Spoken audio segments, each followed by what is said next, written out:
السلام علیکم ورحمۃ اللہ وبرکاتہ.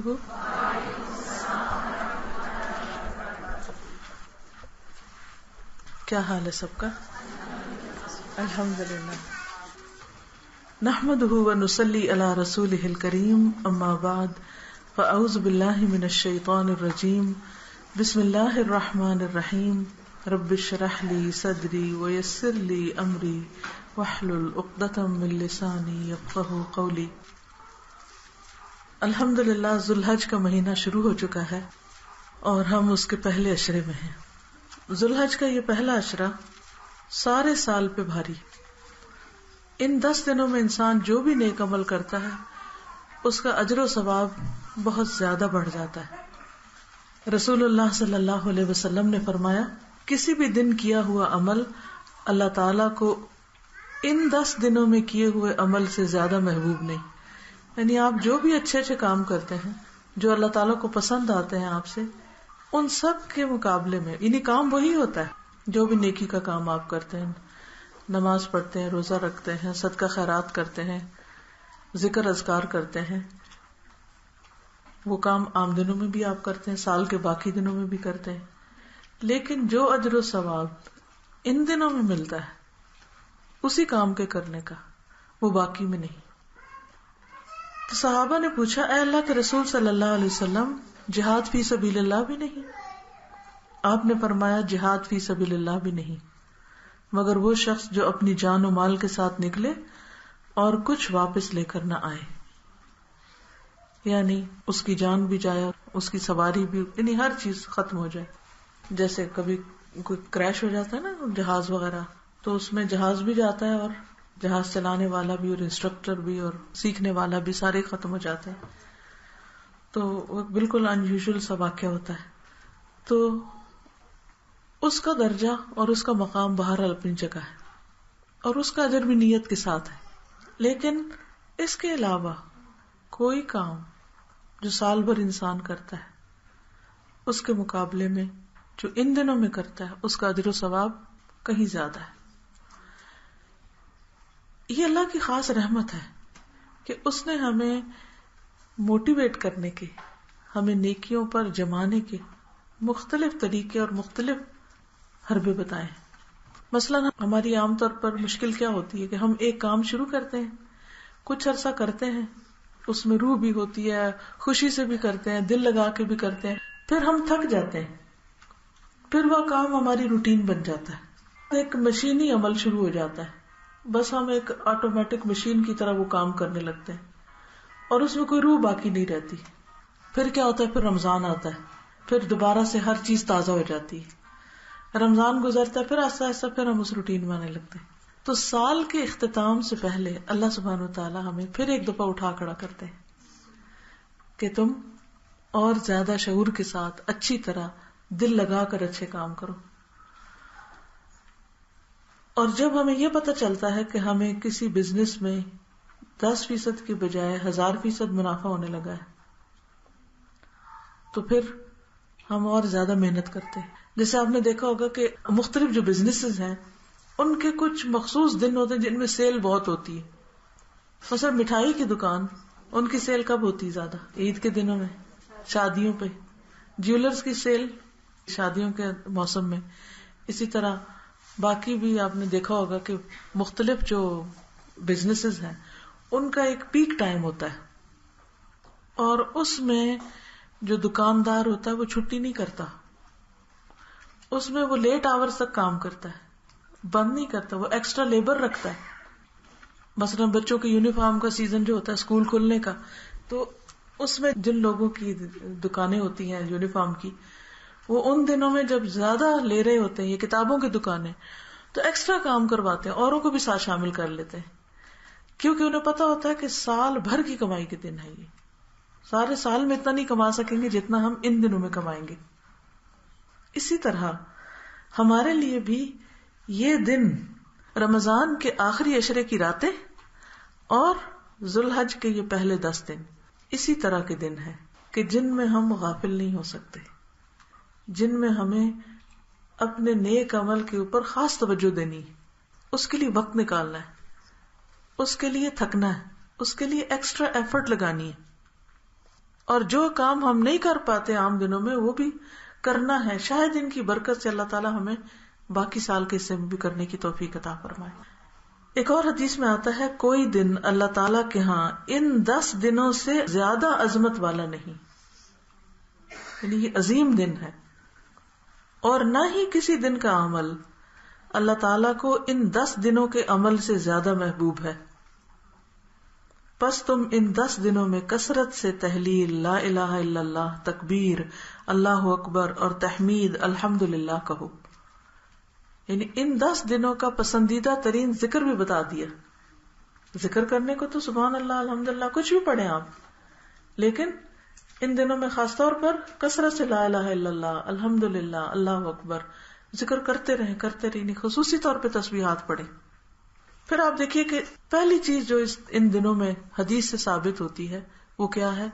تسبیحات. اور تسبیح کرنے کی اتنی زیادہ فضیلت ہے کہ قیامت کے دن، میں ریسنٹلی ایک روایت پڑھ رہی تھی جس میں آتا ہے کہ 3 لوگ تھے جن میں سے ایک شہید تھا اور ایک عام مرنے والا اور ایک اور میرے ذہن سے اب نکل گیا. تو جنت کی طرف سب سے پہلے جو ایک عام فوت ہونے والا تھا وہ بڑھا، شہید اس سے پیچھے رہ گیا. تو اس پر جب صحابہ نے تعجب کا اظہار کیا کہ یہ کیسے پاسبل ہے، کیونکہ ہمارے نزدیک تو شہید کا درجہ اتنا بڑا ہوتا ہے کہ ہم سمجھتے اس سے آگے کسی کا کام نہیں. ٹھیک ہے، لیکن کہا کہ اس شخص کو لمبی عمر اور اس کی تسبیحات نے شہید سے بھی آگے کا درجہ دیا. تسبیحات، اور یہی تسبیحات لا الہ الا اللہ. ہم سمجھتے اچھا ہاں یہ تو ہمیں پتہ ہی ہے یہ تسبیح پڑھنی ہوتی ہے، لیکن ہم پڑھتے کوئی نہیں ہے. تو خالی سن لینے سے تو فائدہ نہیں ہوگا جب تک ہم اس کو پڑھیں نا. اور ہم اپنے بچوں کو بھی سکھائیں اور گھر والوں کو بھی یاد کرائیں اور بار بار پڑھنے کی کوشش کریں.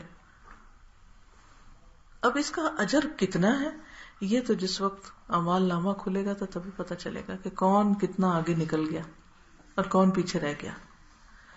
یہ وہ ذکر ہے جو ہم چلتے پھرتے، اٹھتے بیٹھتے، کام کاج کرتے کسی وقت بھی کر سکتے ہیں. اس میں تو کوئی مشکل نہیں ہے.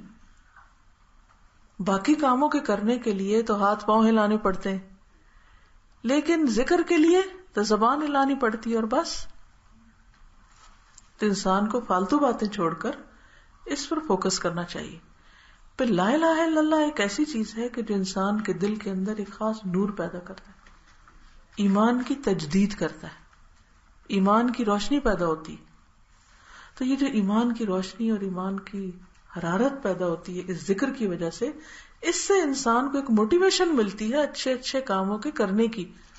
تو وہ ایک سائیکل بنتا ہے نا، ایک چیز دوسرے کو پش کری، دوسرے کو، دوسری تیسرے کو، تو پھر انسان اس کے ساتھ آگے بڑھتا رہتا ہے. ہم کام کیوں نہیں کر پاتے؟ سستی ہوتی ہے نا، لیزینس، یا دنیا کی اٹریکشن ہوتی ہے یا کوئی اور. تو ان چیزوں کو کس طرح، اس کا مقابلہ کیسے کریں، اپنے آپ کو کس طرح پھر تیار کریں؟ یہ فیول کہاں سے ہمیں ملے گا؟ یہ انرجی کہاں سے آئے گی؟ آپ دیکھیں گاڑی کو چلانے کے لیے انرجی چاہیے نا، پیٹرول چاہیے. بجلی چلانے کے جو بلب آپ نے جلائے ہوئے ہیں اس کے پیچھے الیکٹریسٹی ہے نا، تبھی روشنی ہے نا. کوئی بھی انجن چلانے کے لیے پاور چاہیے.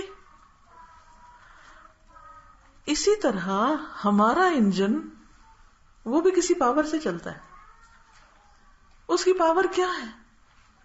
اس کی پاور اللہ کا ذکر ہے، اللہ کے ساتھ ایک کنیکشن ہے، اللہ کے ساتھ ایک تعلق ہے. ہم دنیا کے کاموں میں اتنے مصروف ہو جاتے ہیں کہ ہمارا کنیکشن ویک ہو جاتا ہے. انٹرنیٹ کا کنیکشن جب ویک ہوتا ہے تو کیا ہوتا ہے؟ پریزنٹیشنز کھلنے میں، اٹیچمنٹس کھلنے میں کتنی دیر لگتی ہے؟ چھوٹی سی فائل بھی کھولنی ہو تو مصیبت پڑ جاتی. ہوتا ہے کہ نہیں؟ تو پھر آپ کہتے ہیں اچھا کیا ہے، اس کو کیا، اس کو کیا، دیکھتے ہیں تو پتہ چلتا ہے کہ وہ انٹرنیٹ کی سپیڈ ہی کم ہے. بالکل اسی طرح جب ہماری اسپرٹ سلو ہوتی ہیں یا ہمارا کنیکشن اللہ سے سلو ہوتا ہے یا کم ہوتا ہے یا اس میں جان کم ہوتی ہے تو ہماری نماز وہ بھی لاغر، ہمارا کوئی بھی کام اپ ٹو دا مارک نہیں ہوتا. اور اس کی بنیادی وجہ ایمان کی طاقت کا کمزور ہونا ہے. اور ایمان کی طاقت اللہ کے ذکر اور اللہ کے شکر اور اللہ کے ساتھ کنیکشن کے ساتھ بڑھتی. اس کے لیے نبی صلی اللہ علیہ وسلم نے خود طریقہ بتا دیا کہ یہ تکبیریں پڑھو، تسبیح پڑھو، فرق پڑے گا. پھر آپ دیکھیے کہ اس عشرے کے اندر عرفہ کا دن ہے. عرفہ کا دن 9 ذی الحج جو ہے وہ دن ایسا ہے کہ جس میں اللہ سبحانہ وتعالی سال بھر کے مقابلے میں سب سے زیادہ گردنیں آگ سے چھڑاتے ہیں، یعنی حاجیوں کی. شیطان اپنا سر پیٹتا ہے، اپنے سر پہ مٹی پھینکتا ہے اور روتا ہوا چیختا ہوا نکل جاتا ہے جب وہ یہ دیکھتا ہے کہ اتنے سارے لوگ ان کو معافی مل گئی، معافی کا پروانہ مل گیا، ان کی ساری زندگی کے گناہ معاف ہو گئے. وہ کہتا ہے کہ میں نے اس شخص کو ساری زندگی بہکایا، 50 سال 60 سال میں اس کے پیچھے لگا رہا اور یہ میرا بندہ بن کے رہا، اور اب یہاں آ کر اس نے سچے دل سے توبہ کی اور اس کو معاف کر دیا گیا. انسانوں کی اس کثرت سے ملنے والی اس معافی کی وجہ سے شیطان پریشان ہوتا ہے. دیکھیے کہ لیلۃ القدر کی بھی بڑی فضیلت ہے، لیکن ہمیں پتہ نہیں ہوتا کہ لیلۃ القدر ہے کس دن، مگر 9 ذی الحج تو ہمیں پتہ ہوتا ہے کس دن ہے. تو اس دن ہمیں بھی عرفات والوں کے ساتھ دعاؤں میں شریک ہو جانا چاہیے. ٹھیک ہے ہم وہاں اس خاص میدان میں نہیں پہنچ سکے، اس خاص مقام پہ نہیں پہنچ سکے، لیکن اللہ تو ہر جگہ ہی ہے نا، وہ ہر ایک کی سنتا ہے.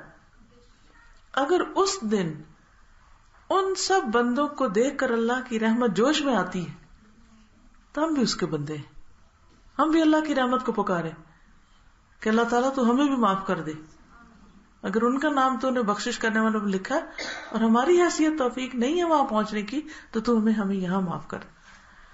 اس لیے عرفہ کے دن میں خاص طور پر دعائیں استغفار کی، اور وہ زوال ظہر کے بعد. اور عرفہ کے دن کا روزہ 2 سال کے گناہوں کی معافی کا ذریعہ ہے. تو ذکر کے بعد خاص طور پر روزے کا اہتمام کریں. ویسے تو سارے ذی الحج کے پہلے 9 دنوں میں، کیونکہ 10ویں تو عید ہوتی ہے، عید والے دن تو نہیں کرتے، تو اور 10ویں تاریخ جو یوم النحر، اس کو یوم الحج الاکبر بھی کہا گیا، جس دن قربانیاں ہوتی ہیں. تو قربانی صدقے کی بہترین قسم ہے. یہاں پر ہم 9 تاریخ کو روزہ رکھیں، 10 تاریخ کو قربانی کریں، اور اس میں جان کا صدقہ جو ہے وہ انسان کے لیے کئی بلاؤں کو ٹالتا ہے، کئی مشکلات کے لیے آسانی کا سبب ہوتا ہے. اس کی کیا وجہ ہے؟ اس میں صرف پیسے نہیں لگ رہے ہوتے، بلکہ اس میں بھوکوں کے لیے کھانے کا انتظام بھی ہوتا ہے. اس کے کئی ایک فائدے ہیں قربانی کرنے کے، اس لیے اس کا اہتمام بہت ضروری ہے. اب کئی لوگ پوچھتے ہیں کہ ہم پہ لازم ہے یا نہیں، ہمارے پاس اتنا سونا کوئی نہیں، ہمارے پاس اتنا پیسہ کوئی نہیں، کئی ایک باتیں کرتے ہیں اور اسی کشمکش میں الجھے رہتے ہیں، پتہ نہیں مجھے میرے اوپر ہے یا نہیں. یہ بات نہیں ہے. بات یہ ہے کہ مجھے شوق ہے کہ نہیں کچھ کرنے کا. اگر آپ کو ایک انگوٹھی خریدنے کا شوق ہو تو آپ کمیٹیاں ڈال کے انگوٹھی خریدیں گے. کوئی ڈیزائن پسند تو آ جائے، پھر آپ دیکھیں کیسے حاصل کرتے ہیں آپ اس کو. کچھ بھی پاپڑ بیل کے آپ اس کو حاصل کریں گے. مجھے یاد ہے اپنی ایک اسٹوڈنٹ کے بارے میں کہ اس کو ہیرے کی انگوٹھی کا بہت شوق تھا، اور وہ کہتی تھی اللہ نے میری زندگی میں ساری خواہشیں پوری کیا، میری یہ آخری خواہش ہے، اس کے لیے میں نے اب کام کرنا ہے. اور وہ کام کرتی تھی اور پیسے جمع کرتی تھی، اور پھر اس کے بعد انہوں نے خریدی. اور جس دن خریدی اس دن مٹھائی لے کر آئیں کہ دیکھو میں نے ہیرے کی انگوٹھی خرید لی. تو میں نے کہا کہ شوق کی بات ہے نا، کہ انہوں نے اپنے ساتھ ایک عہد کر لیا کہ یہ میں نے پہن کے چھوڑنی ہے. شوہر بعض اوقات نہیں لے کے دیتے، لیکن عورتوں کو عمومی طور پر زیورات کا شوق ہوتا ہے تو اپنے لیے بنا لیتی ہیں، کچھ نہ کچھ خریدتی رہتی ہیں، اور کچھ نہیں، جس کو جس چیز کا شوق ہے وہ کر لے گا. تو اگر ہیرے جواہرات سے ہماری محبت ہے تو اتنی محبت اگر اللہ تعالیٰ سے ہو جائے یا اس سے بڑھ کے ہو جائے تو یہ ہو نہیں سکتا کہ ہم قربانی نہ کریں، کسی طرح بھی کریں گے. نبی صلی اللہ علیہ وسلم بہت امیر تھے، بہت کچھ تھا آپ کے پاس، ہیرے جواہرات کے ڈھیر تھے، کہ اس کے بعد وہ کہتے ہیں ہاں اب میں ایک حصہ گائے میں ڈال دیتا ہوں، بڑا احسان ہے.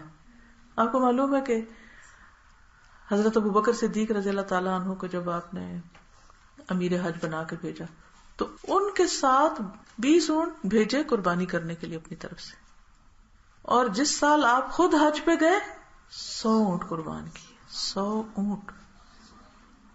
سوچے ذرا, یعنی 100 اونٹ کی لائن بھی آپ سوچے نا, اور گننا ہی صرف شروع کر دیں تو بھی آپ دیکھیں کہ کتنا مشکل ہو جائے. ہمارے یہاں تو پورے خاندان میں 1 اونٹ نہ ہو, کیونکہ ہم نے تو وہ پیسے کہیں اور لگائے ہوئے. اب آپ دیکھیے کہ ہر شخص کی اپنی کچھ پرائرٹیز ہوتی ہیں. کسی کو دنیا کمانی, کسی کو آخرت کمانی. کچھ دنیا کے لیے کام کرنے والے تو کچھ آخرت کے لیے کرنے والے ہوتے. ہمیشہ ہمیں ایک بات یاد رکھنی چاہیے کہ دنیا کے لیے کام تو کرنا ہے, مگر آخرت والآخرت خیر و ابقا, وہ بہتر بھی ہے اور باقی رہنے والی بھی ہے. دنیا کی جتنی بھی چیزیں ختم ہو جائیں گی, بلکہ دنیا کے ایسے شوق پیدا کریں جو آپ کی آخرت کے لیے مددگار ہوں. جیسے سلیمان علیہ السلام نے کہا تھا, انی احببت حب الخیر عن ذکر ربی, میں نے مال کی محبت اپنے رب کی یاد کی وجہ سے اختیار کی. یہ گھوڑے جو ہیں یہ مجھے رب کی یاد دلاتے ہیں. تو ہر شخص جانتا ہے کہ کس طریقے سے وہ اصل مقصد کو پورا کرے. تو بہرحال اس عشرے کی فضیلت اس وجہ سے بھی زیادہ ہے کہ اس میں ساری عبادتیں اکٹھی ہو جاتی ہیں. نماز, روزہ, حج, زکوٰۃ یا صدقہ, اور صدقے میں بھی بہترین صدقہ یعنی جان کا صدقہ, جانوروں کی قربانی کا صدقہ, جو مشرق سے مغرب تک کے مسلمان جو ہیں وہ کسی نہ کسی طرح اس کو پورا کرتے ہیں. اور پھر خاص طور پر ذکر الہی, کثرت کے ساتھ اللہ کا ذکر اور تکبیرات. صحابہ کرام جو تھے وہ بازار میں نکل جاتے تھے صرف اونچی بلند آواز سے تکبیریں پڑھنے کے لیے, تاکہ ان کو دیکھ کے باقی لوگ بھی. بعض صحابہ جو تھے چھت پہ چڑھ جاتے تھے, اس زمانے میں لاؤڈ اسپیکر جو نہیں ہوتے تھے, اور بلند آواز سے تکبیریں پڑھتے تھے تاکہ نیچے جو گزر رہے ہیں اور باقی لوگ ہیں وہ بھی پڑھیں. تو کوشش یہ کریں کہ گھر کے اندر ٹیپ پر یا کمپیوٹر پہ یا کہیں نہ کہیں لگا دیں, کیونکہ آپ کو کہیں گے نا اچھا تکبیر پڑھو تکبیر پڑھو تو پھر الجھیں گے لوگ. لیکن اگر آپ پلے کر دیں گے تو اس سے کیا ہوگا کہ وہ خود ہی وہ بھی ساتھ بولنا شروع کر دیں گے, اور ایک ایمان میں عجب اضافہ ہوتا ہے. آپ نے کبھی عید پڑھی ہو تو عیدگاہ میں تکبیریں پڑھی جا رہی ہوں, یا پھر حرم سے تکبیرات جو آتی ہیں, اگر آپ ان کو سنیں تو آپ کا ایک دم ایمان تازہ ہوگا, ایک دم آنسو آنے لگیں گے. اللہ کی, ہر کوئی اللہ کی بڑائی بیان کر رہا ہے. تو یہ بہت ضروری ہے کہ ہم ان دنوں میں جانوروں پر بھی اللہ کا نام لیں, زبان پر بھی ہمارے اللہ کا نام, یعنی اللہ کے نام کی بڑائی بیان کریں, اللہ اکبر کہیں. پھر اسی طرح یہ ہے کہ عید کا خاص اہتمام کریں تاکہ بچوں کو بھی فیل ہو کہ یہ ہماری خوشی کا دن ہے. جس دن جو کام کرنے کے لیے کہا جاتا ہے اس کو کرنا ہی تو عبادت ہے. عید پر خوش ہونا, کھانا پینا, اچھے کپڑے پہننا, خوشبو لگانا, نماز پڑھنے کے لیے جانا, گھر والوں کو ساتھ لے کے جانا, خطبہ سننا وہاں پر. یہ نہیں کہ نماز ہوئی اور باتوں میں لگ گئے, میل ملاقات, امام خطبہ دے رہے ہیں لوگ گلے مل رہے ہوتے ہیں. ان چیزوں سے بچنا چاہیے. اس وقت جب خطبہ سننا تو خطبے پر ہی توجہ ہو, اور جب ملاقات کرنی ہے تو ڈھونڈ ڈھونڈ کے سب کو ملے اور ایک ایک سے ملاقات کریں, خود آگے بڑھ کر ملاقات کریں. یہ نہ ہو کہ آپ انتظار کریں کہ اچھا کوئی آئے تو پھر اسی طرح گوشت کی تقسیم غریبوں کو بھی دیں, اپنے لیے بھی رکھیں, پکائیں, کھائیں, دیں, دلائیں, جو بھی ہو. تو یہ ساری چیزیں اجر اور ثواب کے کام ہیں. اور پھر یہ جب 10 دن پورے ہو جاتے ہیں تو پھر بھی ایک دم سب کچھ نہیں ختم کر دیں. پھر اگلے 3 دن جو ہے ایام تشریق کہلاتے ہیں. ایام تشریق 11, 12 اور 13, جن دنوں میں حاجی حضرات مینا میں تشریف فرما ہوتے ہیں. اس کے بارے میں آتا ہے کہ نبی صلی اللہ علیہ وسلم نے فرمایا کہ ایام تشریق کھانے پینے اور اللہ کا ذکر کرنے کے دن ہے. ان دنوں کے 2 کام ہیں, کھائیں پیئیں, عید منائیں, پارٹیز کریں, گوشت پکائیں, طرح طرح کی ڈشز بنائیں, کھائیں کھلائیں, اور ساتھ اللہ کا ذکر نہ بھولیں. تکبیرات بھی ساتھ ساتھ پڑھیں اور آنے والوں کو بھی پڑھائیں, تب مل کے بھی پڑھیں, اکیلے اکیلے بھی پڑھیں, اللہ کا ذکر کریں. کیونکہ ہم بیلنس نہیں قائم رکھ پاتے. تکبیروں کو لگتے ہیں تو کھانا پینا بھول جاتے ہیں، کھانے پینے کو لگتے ہیں تو تکبیرات بھول جاتے ہیں. تو ان دونوں چیزوں کو ساتھ لے کے چلنے کی ضرورت ہے. ٹھیک ہے. پھر یہ ہے کہ عید کے لیے اگر ایک گھر میں ایک سے زائد قربانیاں ہو رہی ہیں تو کچھ خود اپنے لیے رکھ لیں اور کچھ آپ غریب علاقوں میں بھیجیں. اب مثلاً آپ دیکھیے کہ مجھے نہیں پتا پنڈی میں کون سا علاقہ امیر ہے کون سا غریب، لیکن مثلاً لاہور میں ڈیفینس ہے یا کراچی میں ڈیفینس ہے، تو اب ڈیفینس میں جو لوگ رہتے ہیں وہ تو ہر گھر قربانی کر رہے ہوگے، لیکن اس کے مقابلے میں کوئی جو غریب کچی بستی ہے وہاں کتنے لوگ قربانی کر سکیں گے؟ یا کوئی گاؤں ہے تو وہاں تو نہیں قربانی. اچھا ہم کیا کرتے ہیں، ہم 2-3 دن بکرے کر رہے ہیں، اس گھر میں بھی اس میں بھی، وہ اس کو بھیج رہا ہے وہ اس کو بھیج رہا ہے، برابر کر لیا. غریب بیٹھے بےچارے انتظار کرتے رہے، ان کا کون خیال کرے گا؟ ہم نہیں سوچنا نا ان کے بارے میں بھی. تو اللہ کا شکر ہے کہ ہر سال الہدا میں غریبوں کے لیے قربانی کروانے کے لیے پیسے اکٹھے کیے جاتے ہیں، پھر بکرے خریدے جاتے ہیں اور پھر دور دراز علاقوں میں ذبح کروا کے بھیجے جاتے ہیں جہاں پر ضرورت مند لوگ ہوتے ہیں. مثلا سندھ کا ایک علاقہ ہے، وہاں پر ہماری اپنی ایک سٹاف ممبر ان کے والد جاتے ہیں اور باقاعدہ اہتمام سے ہر سال ماشاءاللہ وہاں اضافہ ہوتا جاتا ہے، لیکن پھر ہر سال لینے والوں کا بھی اضافہ ہو رہا ہے. لوگ دوسرے گاؤں سے ٹرالیوں پہ بیٹھ کے آتے ہیں اور انتظار کرتے ہیں اور پھر وہ سارا گوشت کٹتا ہے. پھر سال میں وہ کہتے ہیں بس یہی ایک دفعہ ہم گوشت کھاتے ہیں جو یہاں سے لے کے جاتے ہیں. ایسے غریب علاقے بھی موجود ہیں کہ نہیں افورڈ کر سکتے. وہ پالتے بھی ہیں نا تو بیچنے کے لیے پالتے ہیں کیونکہ ان کی وہ گزر بسر انہیں پر ہوتی ہے. اگر خود ہی ذبح کر کے کھا لیں تو ایسے ہی جیسے کوئی دکان ڈالے اور روز گھر میں ہی لے آئے جو کچھ اس کی بچت ہے تو پھر تو کاروبار ہو گیا سارا.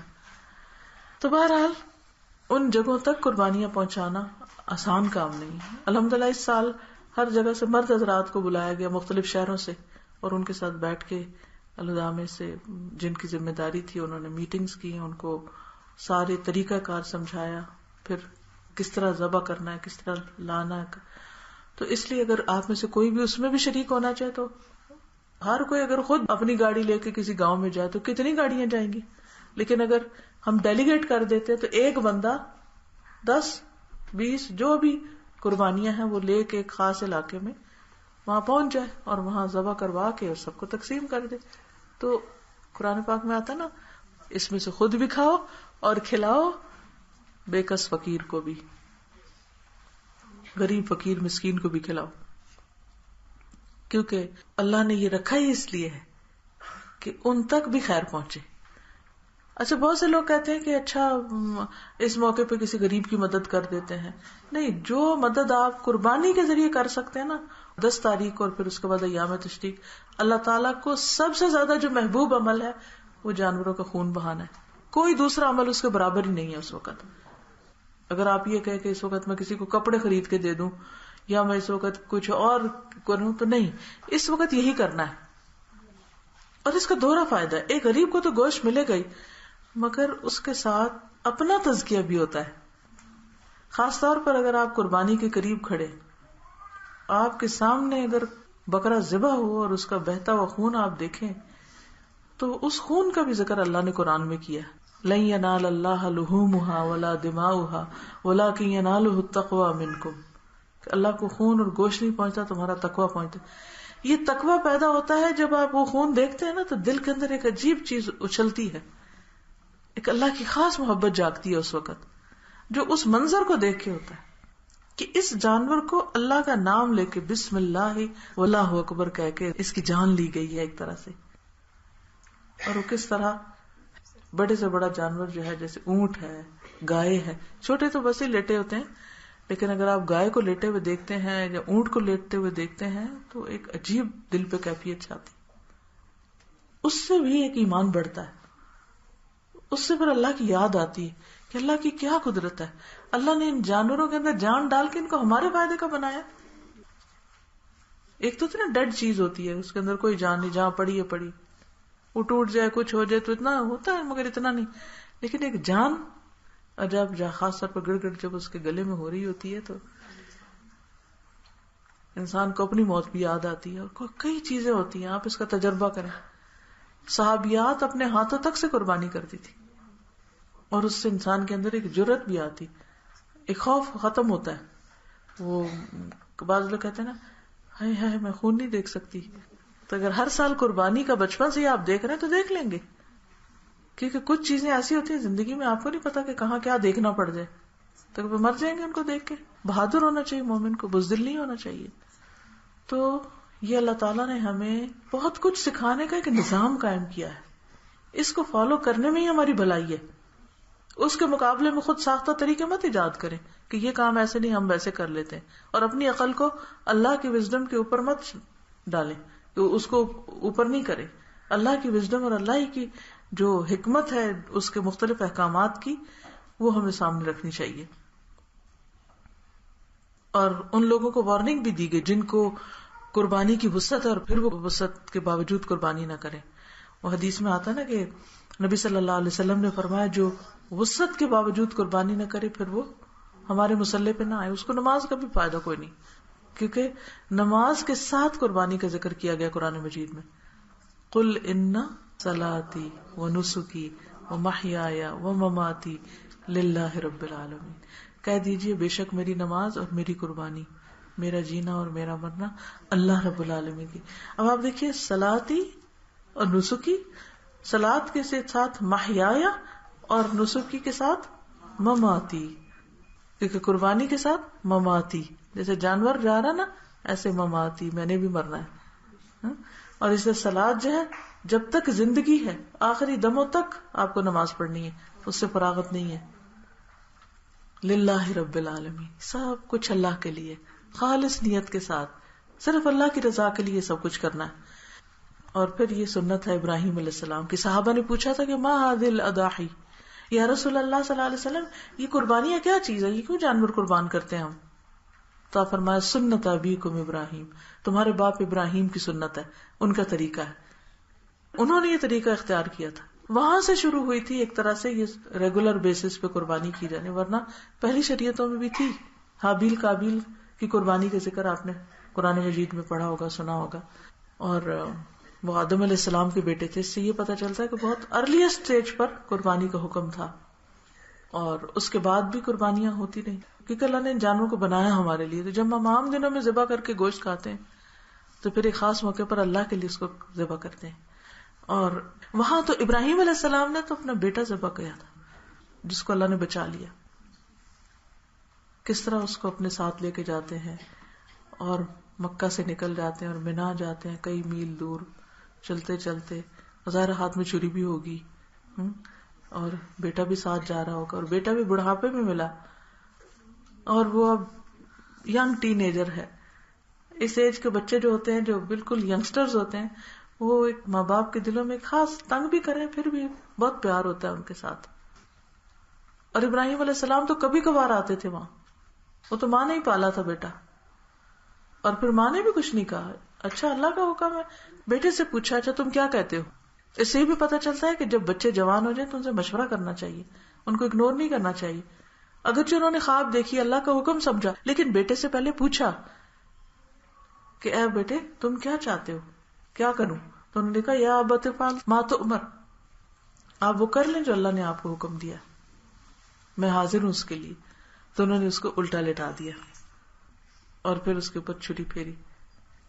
وَنَادَيْنَاهُ أَن يَا إِبْرَاهِيمُ قَدْ صَدَّقْتَ الرُّؤْيَا, تو امتحان میں کامیاب ہو گیا, اپنا خواب سچ کر دکھایا. اور پھر اس کی جگہ وَفَدَيْنَاهُ بِذِبْحٍ عَظِيمٍ, ہم نے ایک عظیم قربانی کے ساتھ اس بچے کو بچا لیا, یعنی فدیہ دے دیا اس کا.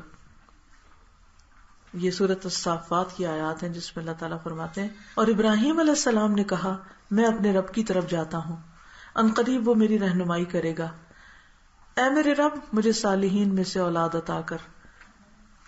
یعنی ابھی بچہ نہیں ہوا, یہ اس وقت کی بات ہے.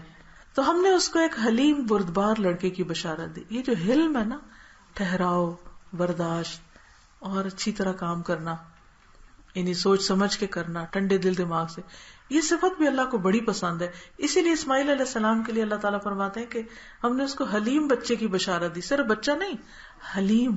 اچھا یہ حلیم کیا ہے, یعنی ٹھہراؤ کیا ہے؟ ٹھہراؤ یہ ہے کہ ایک وفد تھا, وفد عبد القیس, بحرین کی طرف سے یہ وقت آیا تھا نبی صلی اللہ علیہ وسلم کی خدمت میں، اور بہترین وقت قرار پایا. یہ لوگ مدینہ آئے کافی مسافت طے کر کے. جب مسجد نبی کے قریب پہنچے اور حضور صلی اللہ علیہ وسلم کو دیکھا تو سواریوں سے کود پڑے اور سب آپ کے پاس فوراً پہنچ گئے ملاقات کرنے کے لیے. لیکن جو ان میں سب سے کم عمر تھے، ان کا نام الاشج تھا، وہ پیچھے رہے. انہوں نے سواریوں کو باندھا، 2 کپڑے نکالے، کپڑے تبدیل کیے اور بہت آرام سے نبی صلی اللہ علیہ وسلم کے پاس پہنچے. تو آپ نے فرمایا کہ تم میں 2 خوبیاں ایسی ہیں جو اللہ تعالیٰ کو بہت محبوب ہیں، الحلم والانات. حلم بردباری اور انات ٹھہر کے کام کرنا، یعنی آہستگی اور یعنی سوچ سمجھ کے کام کرنے کی صلاحیت. یہ اللہ کو بڑی محبوب ہے. حالانکہ وہ سب سے کم عمر تھے وقت میں. اور یہاں بھی بچہ جو ہوگا وہ حلیم ہوگا. آپ نے دیکھا ہوگا کچھ بچے بڑے ہی ہائپر ہوتے ہیں اور کچھ بچے بڑے سمجھدار ہوتے ہیں. بچپن سے ہی پتہ چلتا ہے کہ ان کے اندر ایک خاص سمجھداری ہے. تو ٹھیک ہے، بچہ ہونے کے ناطے شرارتیں کرتے ہیں وہ بھی، لیکن بڑا فرق ہوتا ہے. تو ہم نے اس کو حلیم لڑکے کی بشارت دی. یہ حلم کیا ہوتا ہے؟ حلم ہوتا ہے کہ جب آپ کے ساتھ کوئی جہالت برتے، جب آپ کے ساتھ کوئی زیادتی کرے تو اس وقت آپ جذباتی نہ ہو بلکہ صبر کے ساتھ اس کی بات سن لیں اور ٹھنڈے دل سے سارے پہلوؤں پہ غور کر کے پھر آپ اس کے بعد جواب دیں. کبھی ایسا ہوا کہ آپ کے کسی بچے نے کہا کہ ماما ریلیکس؟ اس کو کہتے ہیں حلم والا ہونا. ٹھیک ہے، تو اللہ تعالیٰ نے ان کو اتنا پیارا بچہ دیا. وہ لڑکا جب اس کے ساتھ دوڑ دھوپ کرنے کی عمر کو پہنچ گیا، یعنی بڑے ہو گئے بچہ، تو ابراہیم نے کہا بیٹا میں نے خواب میں دیکھا کہ میں تجھے ذبح کر رہا ہوں، تیرا کیا خیال ہے؟ اس نے کہا اے میرے ابا جان، جو آپ کو حکم دیا گیا کر ڈالیے، آپ انشاءاللہ مجھے صابروں میں سے پائیں گے. تو جب ان دونوں نے اطاعت کی اور اسماعیل کو ماتھے کے بل گرا دیا اور ہم نے ندا دی کہ اے ابراہیم تو نے خواب سچ کر دکھایا، بے شک ہم نیکی کرنے والوں کو ایسی ہی جزا دیتے ہیں. بے شک البتہ یہ ایک بہت واضح امتحان تھا، بلاؤں مبین، کھلی کھلی آزمائش، اور ہم نے ایک بڑی قربانی کے ذریعے اس کا فدیہ دیا. یعنی جبرائیل علیہ السلام ایک اور مینڈا لے کر آگے، اور جب ابراہیم علیہ السلام نے آنکھوں سے پٹی اتاری تو بیٹے کی جگہ مینڈا ذبح ہو چکا تھا، اور ہم نے بعد والوں میں اس کا ذکر خیر قائم کر دیا. تو جو انسان قربانی کی سطح پہ جیتا ہے، قربانیاں کرتا ہے، اس کا ذکر خیر ہر جگہ ہوتا ہے. مثلا خاندان میں آپ نے دیکھا ہوگا کہ جو بہو اپنی ساس کی خدمت کرتی ہے، اپنی جوانی اس میں قربان کرتی ہے، یا جو ماں بیوہ ہو کر بچوں کے لیے قربانیاں کرتی ہے، تو سارے لوگ اس کا ذکر خیر کرتے ہیں کہ یہ بہت بھلی مانس عورت ہے، اس نے بڑی قربانیاں کی ہیں. یا کوئی بچے یتیم ہو کے کسی کے گھر میں آ جاتے ہیں اور ان کے لیے لوگ اپنے بچوں کا پیٹ کاٹ کے ان کو دیتے ہیں، تو یہ بڑی قربانی کی بات ہوتی ہے. تو قربانی ایک ایسی چیز ہے، کسی بھی انسان کے لیے آپ کریں تو وہ آپ کا احسان مانے گا. اور قربانی کیا ہوتی ہے کہ اپنی خواہش اور اپنی خوشی اور اپنی مرضی چھوڑ کے کسی اور کی خوشی کے لیے، کسی اور کے سکھ کے لیے کام کرنا. دیکھیں ماں نیند قربان کرتی ہے تو بچے کو سنبھالتی ہے، دودھ پلاتی ہے، اس کا گیلا جسم صاف کرتی ہے، تکلیف اٹھاتی ہے تو بچہ پیدا کرتی ہے. یہ قربانی ہے یہ ساری. تو جو اللہ کے لیے قربانی کریں، فَصَلِّ لِرَبِّكَ وَانْحَرْ، اپنے رب کے لیے نماز پڑھو اور اپنے رب کے لیے قربانی. یہاں بھی آپ دیکھ رہے ہیں نماز کے ساتھ قربانی کا ذکر ہے. تو قربانی اتنی اہم عبادت ہے کہ انسان کے اندر واقعی خوبصورت جذبات پیدا کر دیتی ہے. تو اس لیے شوق سے قربانی کرنی چاہیے، بوجھ سمجھ کے نہیں، اور بہت زیادہ بال کی کھال اتار کے اس سے بچنے کی کوشش نہیں کرنی چاہیے. کیونکہ یہ تو محبت کا، تو آپ کو کسی کو تحفہ دینا ہو تو آپ کیا کرتے ہیں؟ آپ پوچھتے ہیں کہ میں صاحب نصاب ہوں تو پھر تحفہ دوں. اس کو تو ہم نہیں کہتے کہ، اس کو تو ہم کہتے ہیں کہ نہیں بھائی، جس کو جو دینا ہے دینا ہے، یہ تو دینا ہے، اب عزت کا سوال ہے. تو بہرحال خلاصہ کلام یہ ہے کہ یہ دن بڑی کمائی کے دن ہے، ان میں غفلت نہیں برتنی، ان میں عام دنوں کی نسبت زیادہ عبادت کی کوشش کریں. چاہے سارے دن روزہ رکھیں، یعنی جتنے بھی دن ہیں، صدقہ خیرات زیادہ کریں یا ذکر زیادہ کریں، یعنی کچھ نہ کچھ کریں. صحیح سارے دنوں پہ بھاری ہیں، پورے سال کی کمائی کے دن ہے ایک طرح سے. جیسے رمضان کی راتیں جاگ جاگ کے آخری عشرے کی آپ نے کمائی کی اعتکاف کر کے، اسی طرح یہ دن ڈے ٹائم جو ہے ان کا یہ افضل ترین ٹائم ہے. اس سے فائدہ اٹھائیں. اللہ تعالی ہم سب کو نیک ہدایت دے اور ہم کو عمل کی توفیق دے. وآخر دعوانا الحمدللہ رب العالمین. کیا جو لوگ مر جاتے ہیں ان کی قربانی دی جا سکتی ہے؟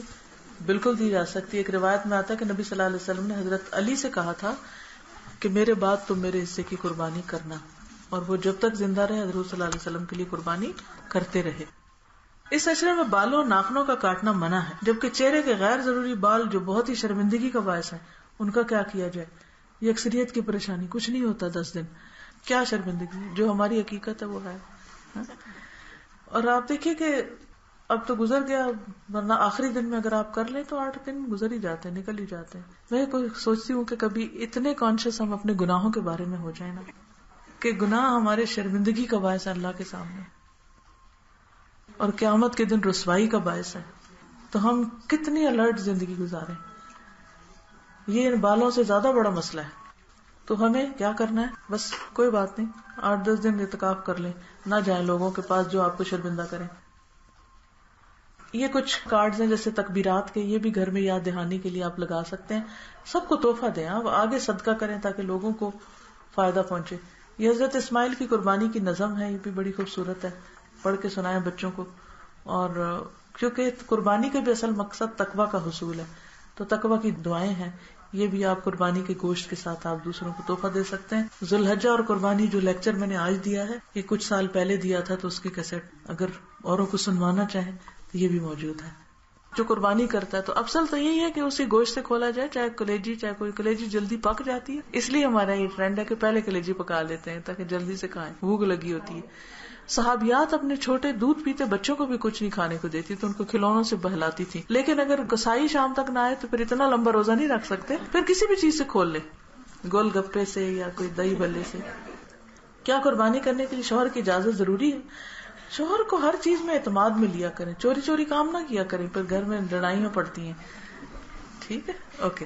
سبحان اللہ والحمد للہ ولا الہ الا اللہ واللہ اکبر ولا حول ولا قوة الا باللہ العلی العظیم.